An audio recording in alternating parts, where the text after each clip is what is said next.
जीवन पर दूसरों का प्रभाव अधिक पड़ने से मनुष्य अपने आपे में नहीं रह जाता है। उसके अंदर विचार और स्वतंत्र कार्य करने की क्षमता का अभाव हो जाता है। जीवन की ऐसी परिस्थिति में सत्य का दर्शन होना तो असंभव है।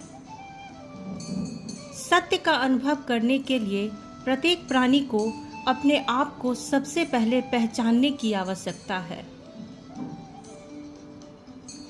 सत्य की खोज करने वाले के लिए हर्ष, शोक, मोह, अनुराग और प्रभुत्व की कामना करना व्यर्थ है।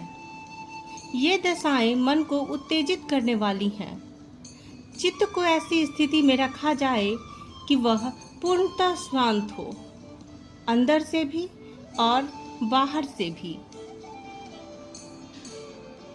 चित्त में जब आनंद की भावना आती है तो अपने और पराये का भेद मिट जाता है। कोई भी मनुष्य ऐसा होता ही नहीं है जो वो आपका न हो। सभी आपके प्रिय हो जाते हैं।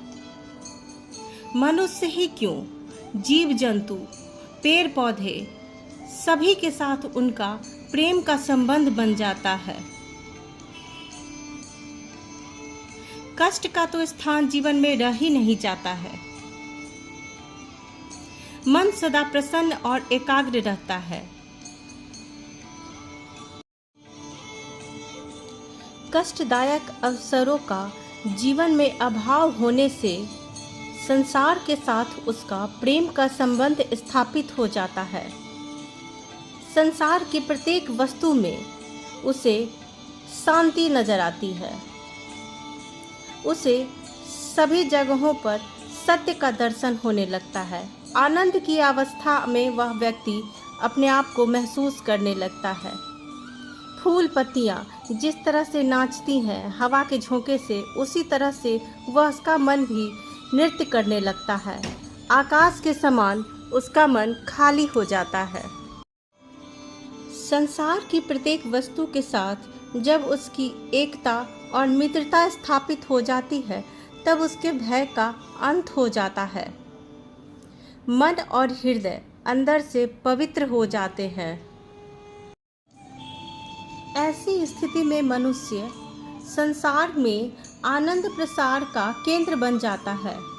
व्यक्त और अव्यक्त दोनों दशाओं में उसके द्वारा विभिन्न प्रकार के कार्यों का संपादन होता है। जीवन की यह स्थिति सबसे उत्तम या परम शुद्ध स्थिति कहलाती है। इस तरह के व्यक्ति को देखकर दूसरे व्यक्ति उनकी तरफ आकर्षित होते हैं।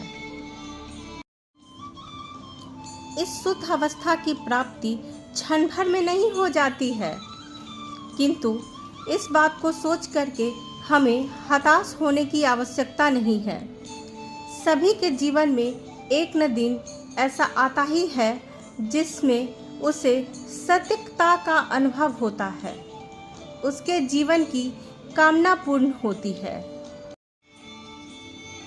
मनुष्य कहते हैं कि ईश्वर सभी जगह व्याप्त है, सभी वस्तुओं में है, किंतु इस बात पर वो अमल नहीं करते हैं। जिस दिन मनुष्य इस बात की गंभीरता को समझ जाएंगे, जिस दिन आप इस बात की गंभीरता को समझ जाएंगे कि हर एक वस्तु ईश्वर का ही है, रूप है, उनमें ईश्वर व्याप्त है, उस दिन आपको सत्यता की समझ हो जाएगी।